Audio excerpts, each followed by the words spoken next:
today on my favorite topics of e-learning and e-consulting, and I have about 5 slides, so it's not a lot. It's just for points of focus to converse. Well, that depends on the time of each slide. Because you take sometimes 1 hour in one slide. I know, so I included 5 so there would be plenty. But before we begin, everybody close your eyes, 10 seconds, close your eyes. All right, that's enough. All right, so you get the idea. Your eyes are closed. That's my world, e-learning and e-consulting. That's my world. I don't know who I'm dealing with, who I'm teaching, who I'm training, who I'm developing for, who's looking at what I've developed. You're working in the dark in so many ways. So it's not like you're in a or my world, it's not face-to-face sitting with people talking about e-learning, e-consulting, e-development. That is not my world. You know, my contacts all live around the world for what it is I do and who I teach to. So I really don't know who these people are, who the students are, who the administrators are, who the people are calling for proposals. So it makes it really tricky because you have so many unknowns. You know, when you're in the department, when you've got the university affiliation, when you're working for the company and you're having routine meetings, you know who the players are. You can look somebody in the eye. Sure, you can have a Skype session with someone and have a face-to-face, but you know what? Even that is not so typical. You have a phone call with someone, or you have a few email exchanges. Somebody looks at work, you do a proposal, you get whatever it is done, but you don't have that ongoing, hi, so nice to meet you. You don't have that luxury. Even using smiles, okay? I'm sorry? Even if you use smiles, the character that you can explain the feeling. Smiles. Oh. Even if you can use smiles, not the case. That, you don't know. You Yeah. really don't know. You cannot expose your feelings.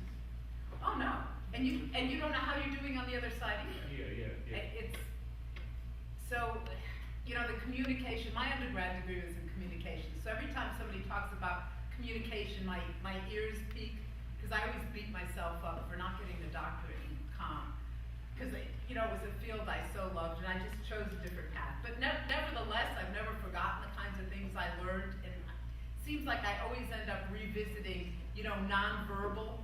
And how that nonverbal or even little verbal things that are going on in the background to have to pay attention. All right, so the topics here, we talked about lessons from the field. I'm counting on you guys for some lively discussion. E-learning, e-consulting, the challenges. I just talked about a huge one. And that E-dimension and the scope is going to cover challenging cases and best practices. All right, so here we go. True story. We want to build 400 programs online. Great. What do you got? Well, we don't exactly know, you know, which courses and what we're doing and how we're rolling it out, and we don't know what the courses of the program should be. It's like somebody comes to you, gee, I want a car. Well, what kind of car? Well, we know it needs to have wheels. But within the scope of e-learning, are you going to have your classes set up as blended? Are you going to have your classes fully online? Are they going to run for 12 weeks? Are you going to have 2 6-week models? Do you want to have blended and online both together? What are your objectives? How do they fit in within the program at the university? Are these existing on-ground courses? Do you have subject matter experts within the university or who are going to help drive the content? Are you going to use information, resources from the publishers for developing? Are we developing from scratch? You know, we're all over the place. People don't know, so they came to us. So then I set up kind of, you know, you're walking that tightrope between e-learning, e-consulting, e-developing, and even e-project management. Now, would I fully consider myself a project manager? Pieces of it, but not fully. You're kind of walking between different areas, because guess what? If you don't manage the project, you're lost. So I got to tell you a really good story about project management under the gun. I had a project that was due on a Friday. I had 9 people working on it. of the 9, 4 or 5 could do X things well, and the other 4 or 5 could do Y things well, or part of X and part of Y, and some people had gaps on either side. And so I was at a conference. I was presenting 4 in the afternoon. Truly. And this was going on all day long. This was D-Day. And we had set everything up so it could be a win-win, but we were right at the end. And I had this long conversation with a friend, I don't know, probably 2 years before. You know, I don't get texting. Why do people bother to text? What is up with that? Why don't you just email someone? Why don't you just call them on the phone and talk with them? He said, no, it's way too obtrusive. You're in somebody's face. Texting, it's more casual. They can look at it if they want, when they want. But, well, you better believe, I was sitting at a table, leaning like you are, and the whole session's going on, and I'm at the table, I'm texting. Okay, so you get how to do this part, great. Can you please contact so-and-so for this, what it is you need to deliver, that they need help, can you do that part, be in touch? Okay, then the next one, well, this is missing that, or this, the whole time, the project management, oh my goodness. I had broken thumbs by the end of the day because all day long I project managed from the phone with texting. I don't know that people really knew what I was doing, but that's what I was doing. I wasn't like having, you know, just loose conversations. It was real business. After that, no one had to ever explain to me the value of texting, because we were going to make or break it based on how I was in the moment reassigning people to get the work done. So it was pretty crazy. In terms of this specific project, I had to go back to the folks and say, give me your requirements list. So they had to go back to the deans of, it was 4 different schools, 4 different programs, same university, they all had separate requirements. I thought, oh my gosh, you've never been online before, and you're segmenting everything out. The 4 schools couldn't even agree and just pick a format. You're all going online, you're doing it for the first time. Can't each school maybe pick one course and pick a template you want to use that's consistent? Well, no, it wasn't like that. So all the requirements were different. So I called one of my colleagues, because I don't always have time to write these long, respond to the request for proposals, but I have good friends. And I said, okay, here's what we need. We need to go through, we need to address each one of these line items. So we addressed each one of the line items for each one of the schools. We had meetings with each one of the schools separately, what we could provide, because of course they want to know, how long is it going to take and how much is it going to cost? Well, I need to know what it is you need. What are your requirements? What do you bring to the table? What do we need to bring to the table? Tell me. This is the internal program of consulting. You know, if you don't know what you want, how on earth can I give you a price for, it's Jeremy's candy bowl. I mean, I can tell you here, this thing right here, I don't know, the bowl could be at the dollar store and 25 cents worth of candy. So $1.25, it's Jeremy's candy bowl. $1.25, that's the price. You want this, that's the price. It's very concrete. But when you're talking about online learning, I mean, how are you talking about extensive course mapping, where you're mapping every item in the course to Bloom's taxonomy, and mapping every item in the course to outcomes, and mapping those outcomes to program outcomes? You know, what do you want? Because I can do it however you like, but I need to know what you want. It was across the board for the 4 different schools. So we had to go through methodically and respond to each piece. Of course, I had to read everything over and give a lot of input. And then we had to meet with each school separately and talk to them. And I hate to tell you this case, in the end, they never went online. They never put the courses online. I mean, so there, I put out the time, the effort, the money.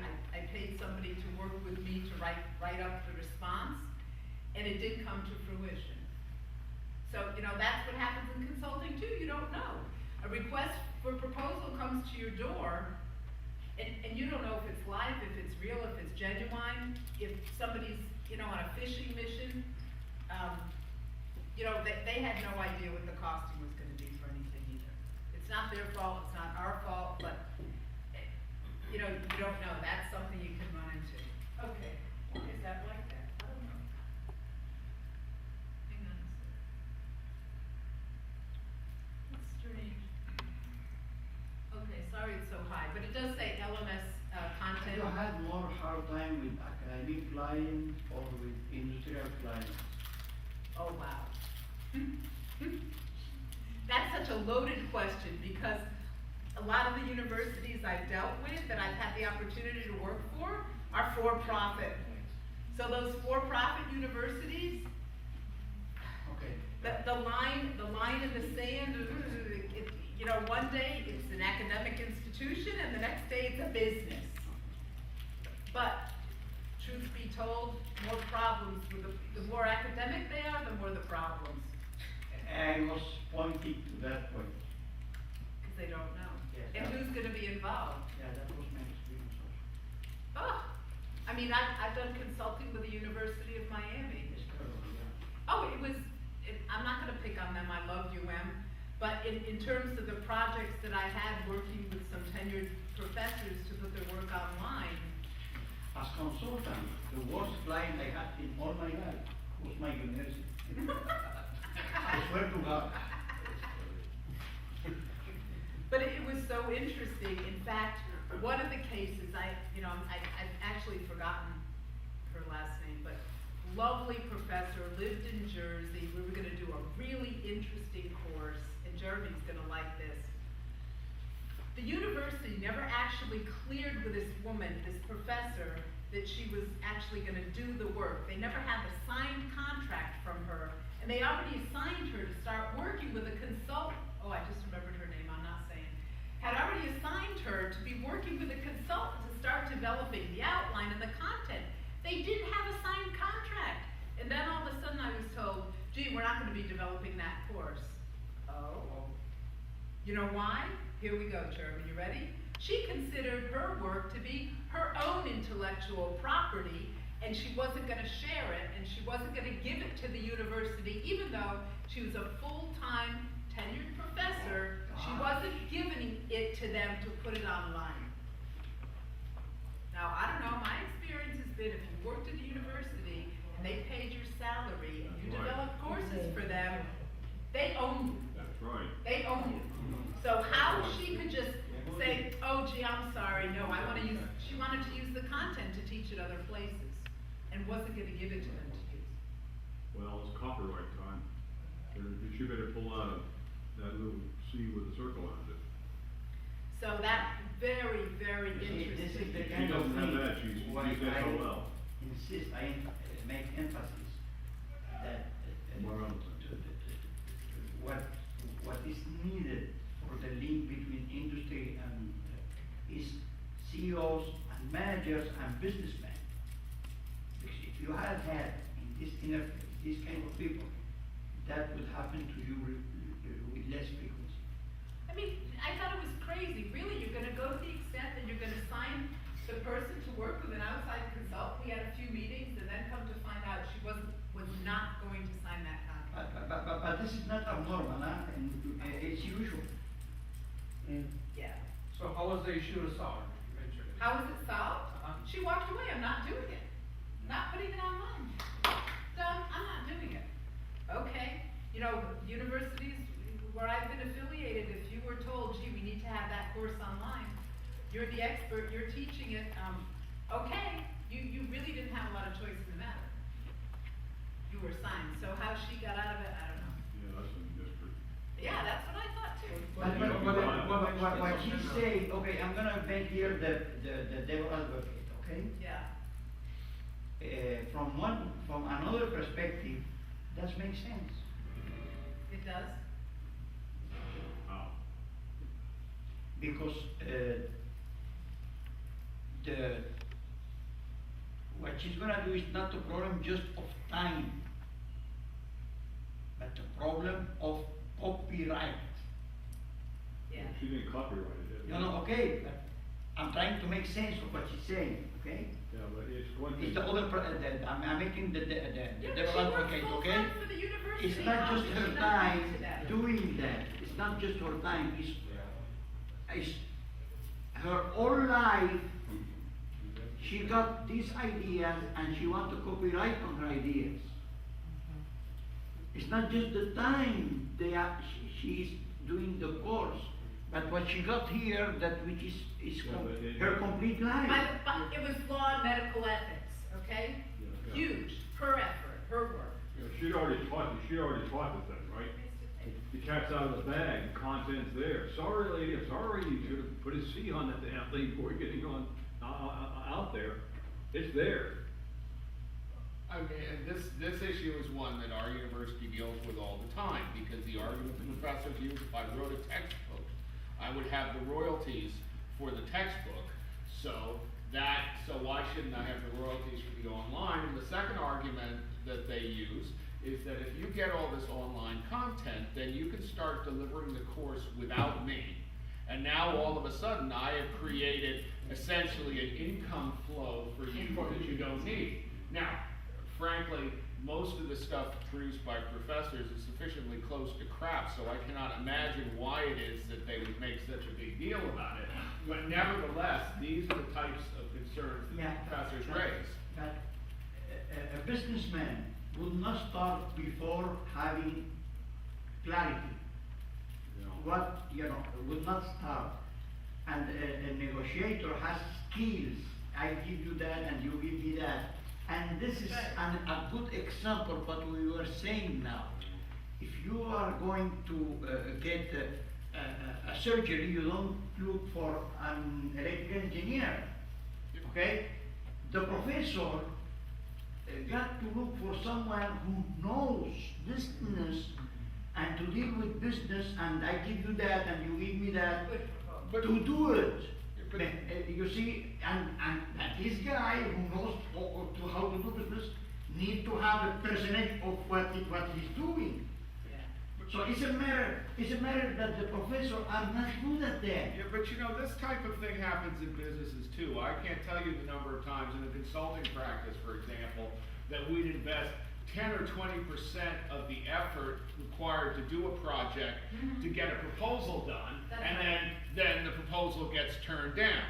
A lot of times you do things, you start a deal, you have to work part of the way through the deal on a handshake, and then when it comes to formalize it, it turns out that all the details haven't been. Well, I it's mean, no different than a grant. Right. I mean, you're front loading on a grant, right? And then, So it's not, and believe me, I'm one who likes to blame academics for practically everything, because I think that we're way too confident in ourselves, but nevertheless, this is not a problem that can just be solved by moving a business person in, because there are a lot of business people who can't think about all the consequences. It won't be solved, but you will have less I agree, it probably will have problems. I think so, Yeah. I think so. Because a businessman usually have a lawyer, and usually knows. Well, that's gonna slow the process. Well, yes, but, and usually knows how much I can risk of my time. This is the time I can risk in order not to get anything or to get something, depending on the expected value of the contract, you see? So you need a businessman, in the good sense of businessman, a negotiator, to do that. And we professors are really bad negotiators, because we never negotiate with our students.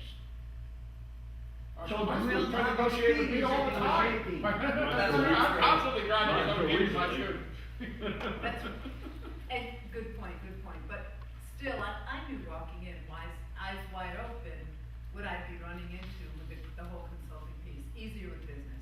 Like this LMS, content integration, I always call it content migration. Formerly, they call it content migration, content integration, where you're taking content that lived on one learning management system, and you're doing what you need to do to make it ready to go on another learning management system. This was, for 3 years, a really, really very nice contract where I had a lot of people employed working for me, and it was really interesting. But from the beginning, I'll never forget the first conversation. I was on my cell, I was outside, walking, pacing, with an attorney and with a VP of legal and VP of, I guess, online learning, 20 years Price Waterhouse, who tried to give me the beat down that my numbers were off. I said, no, they're not. The numbers are right on based on what you're asking me to do.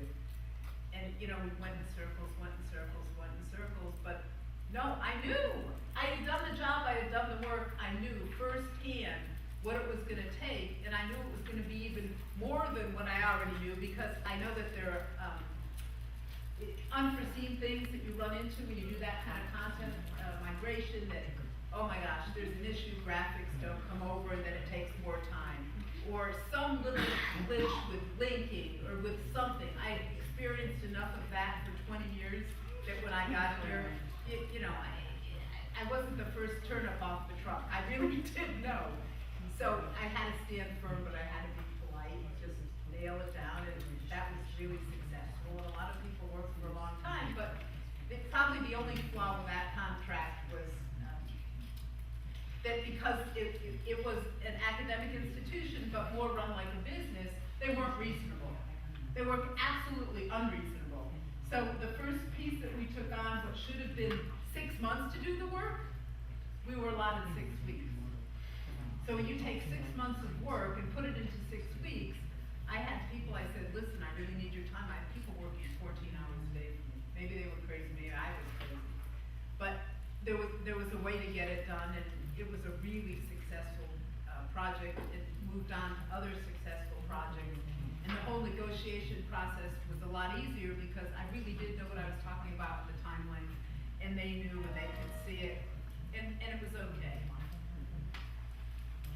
And to Najeeb's point, I think a lot of it really has to do with if you've got experience, then you don't fall into these traps. But if you don't have experience, when it's the first time a university, contracts to move a particular course online, and they haven't done it a lot before, they're gonna hit every speed bump. But business people, it's the same thing. It's just business people frequently have done the task a lot more time, so they know what the. Yeah, just to kind of address that, we actually did that. Was the program I'm involved with, was a new, it's blended. They have some on campus and some distance education, but it really hadn't been done, so it required contracting of all faculty, all kinds of different disciplines, epidemiology, this and that. We have professors all over the country, in Berkeley, and LSU, different places we contract with. But the reason that they brought me in, because I was an adjunct working at the school, was because specifically of my business background. I've been in industry most of my career, healthcare specific, and they wanted to treat it as a business, a profit center within, and said, listen, hey, I'm sure you're a good teacher and we appreciate all that, but listen, we want to make this profitable and commercial. 2 things. This is your you have full P&L responsibility. You've got 24 months to cross this line, or, good luck, as far as it goes. So it came in with a very, interesting thing. So you've got to ramp up program, you've got to hire it, but I would attack it like I would any, I was actually president of 2 public biotech firms over my career.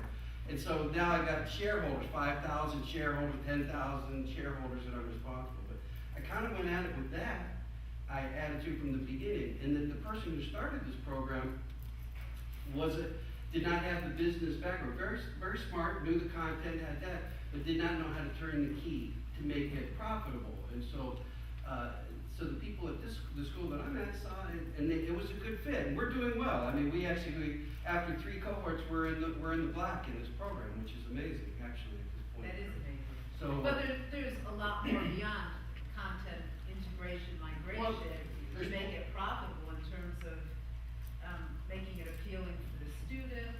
right. And going after the good leads, and spending the money for the good leads, so you're not going after junk. Believe me, I know that. It's the people, the teachers, it's the quality of packaging, the product, it's marketing.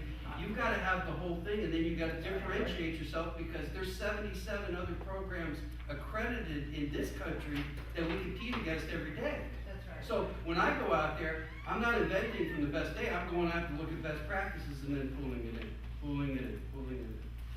But so from a business standpoint, I get it, is that it's tough, especially in your thing where you had to go out and you spend a lot of money on a proposal, they didn't take it or whatever else. It's a little different scenario there, but you're right. It's very much, it doesn't matter if it's academic or not, especially in academic, it's gotta be profitable too. That's right. You can't have, it's gotta be profitable. Yes. Or it doesn't matter.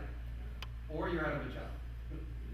That's true, and there's some people willing out there to do job X for, way reduced money. They don't know what they're getting into. And the interesting thing is the only reason I was interested in the job was because of the business aspect. I love teaching. I've been teaching my entire career as adjuncts, different University of Kentucky, here, there, but this, with the fact that there was full P&L responsibility, you know, I got it. This is mine.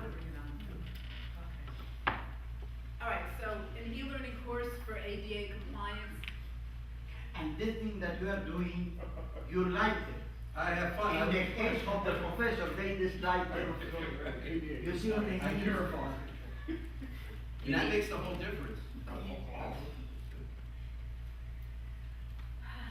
Jeremy, this is one for you, because this had a lot to do with, you know, doing the right thing, morals and ethics. The company, I said the word company, it should have been university, really didn't want to go 100% and do due diligence on this, but man, when you're really complying with ADA, here's what you need to do. You know, there's a lot in terms of adapting all the text, all the pictures, all the things online. It's a lot more work, it's a lot more time, it's a lot more cost. And to scope that all out, you need to know ADA inside and out to be able to put it all together, to be able to go back to them and say, here's what you need. I'll tell you what I've run into, what I'm doing. And my colleagues know this, I bitch and moan about this every day, I call techie/admin things. You get into a thing you've gotta do, and it's a learning curve of all this crap. I'm supposed to be working on program, you know? Uh-huh. I'm supposed to be getting our courses compliant with it, and even that's a darn on the show we gotta get used to. And every one of these areas, and this, you gotta know the law. You know the drill on this. Okay, you gotta know ADA, then okay, well, you got ramps you're gonna deal with. What's all the crap you gotta go through to not getting the ramp up to the building? Or what are you gonna do to this compliant over here? And every one of these freaking areas is a learning curve. You can sit there for months researching it out, then finding and coordinating people and the organizational stuff. It's like herding cats. You're trying to get, then you get down into the detail of the contacting people, and then the playing the cat and mouse game with the contacting people and coordinating schedules, and you get all that stuff. And you can understand why somebody's faced with something like this, and the kind of crap they gotta get involved involved in. It's like working on a committee. It's like working on a committee. Yeah, It's no longer a team with a couple people. You need All of a sudden, specialists. you've got 8 or 10 or 12 or Yeah. 15 people across the university helping you get here. So you really think you're gonna hit your 6-month timeline? It's not happening. You need specialists in that area, and then what happens is, hell, at least Napoleon realized this, you've gotta rely on your advisors and specialists. If you try to get into that stuff and do it all yourself, you're gonna be in a mental institution doing this stuff. That's why you've gotta, I think people don't realize before they get into an organization, it's all I think management, personnel management is the hardest thing you get into. And then because you gotta be kind of proficient in at least knowing what's going on in these various areas, then you're gonna find the competent people, good luck with that one, to know what the hell they're doing in these areas. Then you've gotta coordinate all those people to make it happen, plus all the admin, technical secretary. All right, and I'm gonna put one more layer. The Oh, no. e-learning and the e-consulting, again, close your eyes.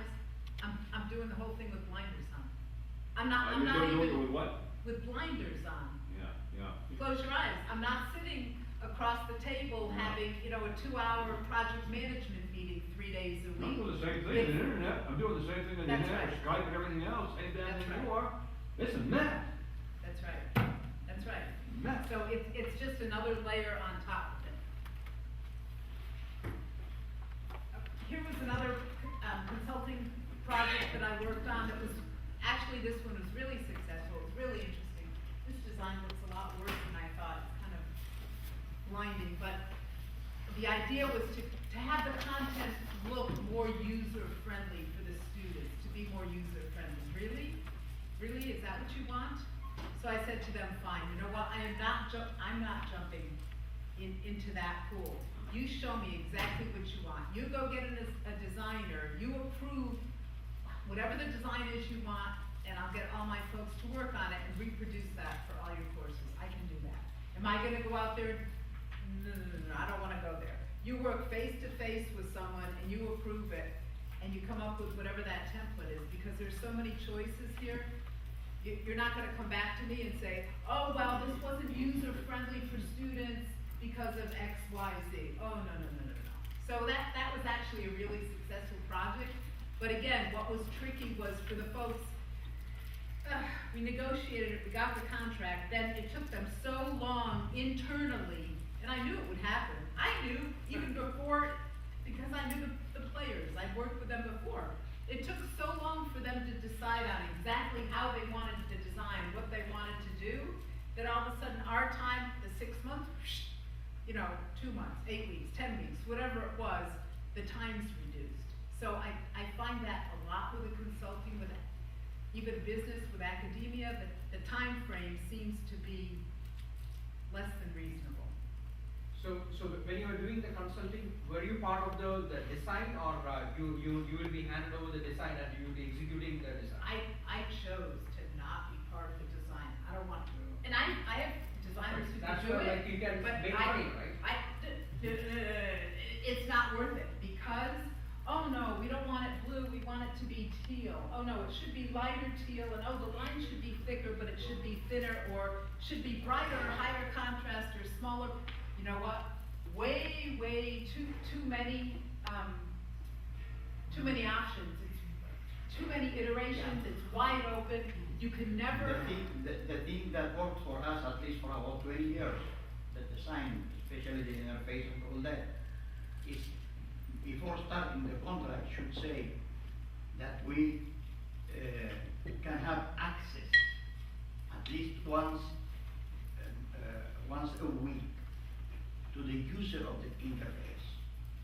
So the way that worked for us, at least for 20 years, is to make this prototyping of interfaces.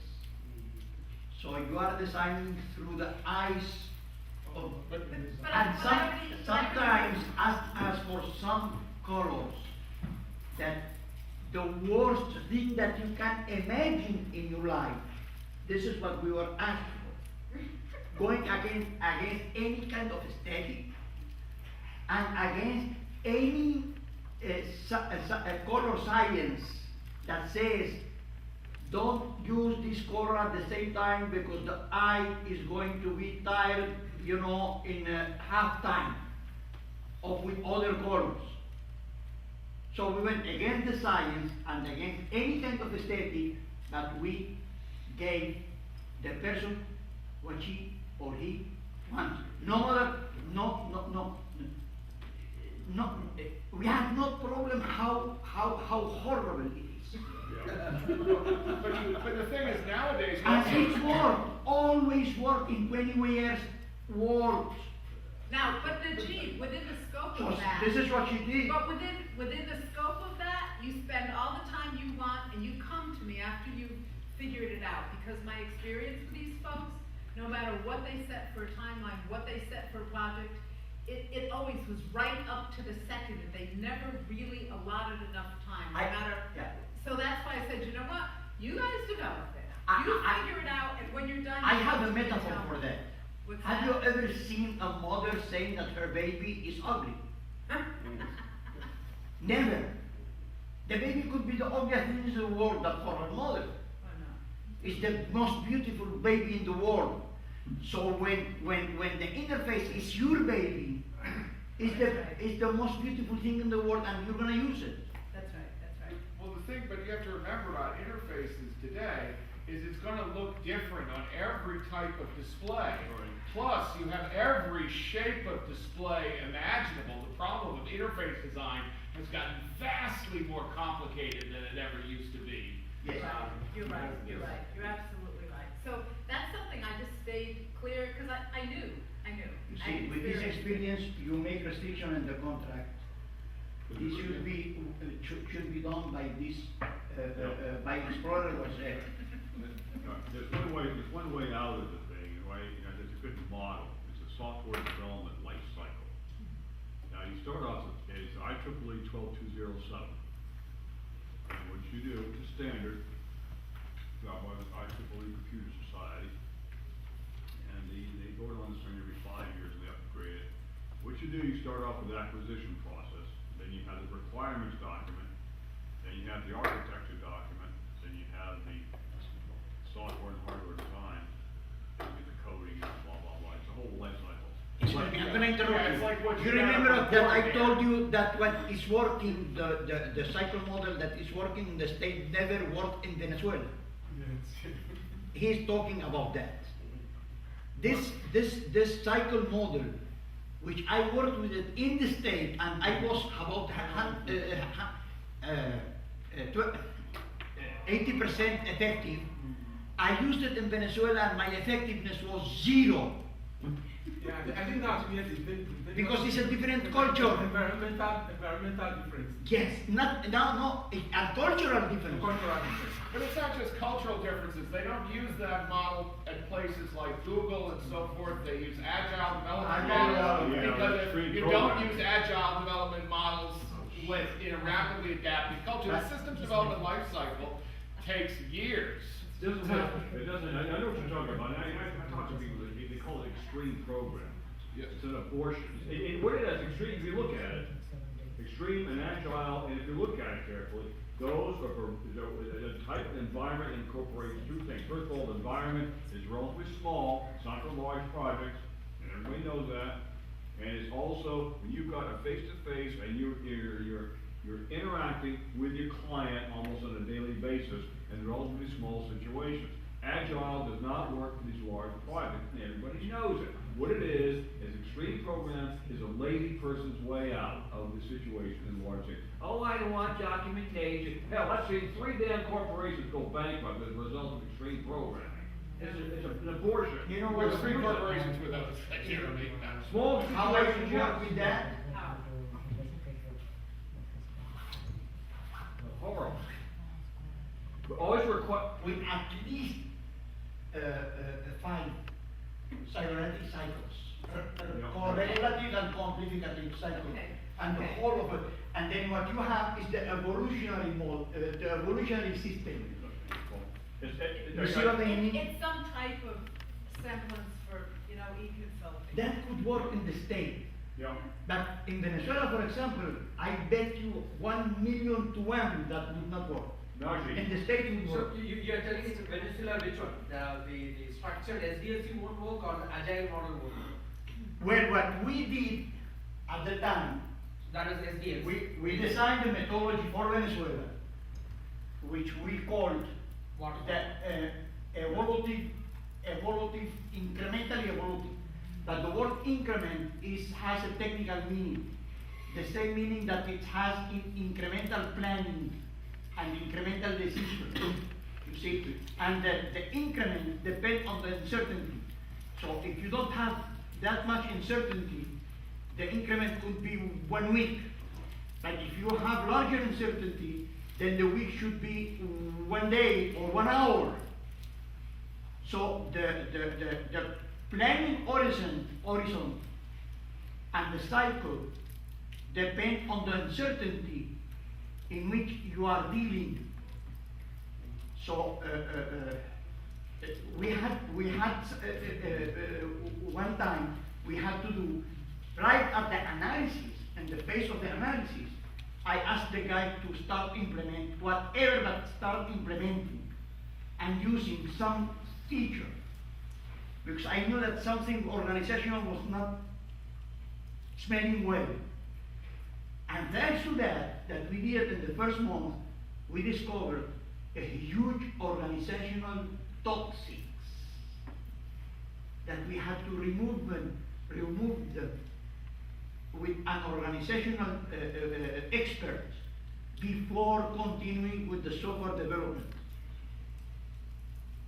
Because with that kind of organizational toxic would never have worked in any software. Because the users were confronting each other. So what is good for this one is bad for this. Even if it's good, he's my enemy, I'm gonna say it's bad. So we discovered that in the first month. And and we stopped the production of the software for about 6 months until this problem was solved by subcontracting psychologists, organizational psychologists. So when this problem was solved and the people that got to be fired were fired, we continued. So the thing is, when you work that with this kind of incremental things, you know, it's not mine, it's limbo. It's a planning thing, you know. You don't plan forever, you plan with increment, and the increment will be larger or smaller according to the uncertainty that you have. You see? So, a good example right now, for example, we have now the plan to continue up to 6:30, okay? That's right. Let's say that someone here suddenly says, 5. What you would do? What do you say? If Make you've got a a change. time And machine. someone who will tell If you. you've got a time machine, it would probably be better to use it for other Someone will tell purposes. you, someone will tell you right now that if your office is burning at the university, what would you do now? Well, I don't think I'd drive back to the fire. On my So, Yeah. no, you plan the next 5 seconds in order to get the phone, talk to someone, to see what's going on. That's right. But So you plan just 5 seconds. But the Jeep. And then 50 seconds, and then 2 hours, and then. The Jeep too, the point is, you know, in an ongoing way, when you're working with clients, the more you learn and the more you get to know them, the more the expectations and how the circle goes, and you know how you need to behave with these clients, and you need to pull in things the next time around so you don't get caught. That's And the you Scrum, don't get caught. that's the Scrum model. Right, the agile Scrum. You show the UP, unified process. That's Well, right. yeah, this is a rational If you use the road. Scrum model, you got all the different stakeholders. Right. working Right. with Yeah, you. there's a rational road model that accounts for that. There's one of the Yeah, rational yeah. road. Yeah. And that's a CIN capability of the model, and they incorporate that rational road. Alguien que So tiene you los have the sistemas, technical- did you have any conversation Right. with Well, see, these smaller processes, these are relatively small processes, it's a maturation process, so what happens, you can have, as you said, you can have extreme programming at a very small level. But you get into a more of a project level like that, you better start documenting, you better start doing your 12.207 stuff.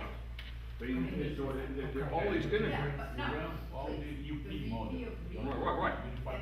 Right. This is why I'm just That's the wondering whole idea, how that's the you whole do idea, it. so you take your systems, you take everything agile, you integrate them into that whole organization. That's why Just simply if one. you develop any course, any. That's a good example. Get Right. any info with you. Right. You don't let documentation drive the project, but what is it, it's organic. So you have We this have to program bring that in the executes the whole process. You're on the next session, I think. I think you actually are listed on the next session. Yeah, you are one of the. One of the panelists. He is one of. But Risa, always ask. You are one of the. Why don't we take about a 5-minute break, everyone, while they have a fist fight over here, and then. Let them do the requirements document, and then you go from there.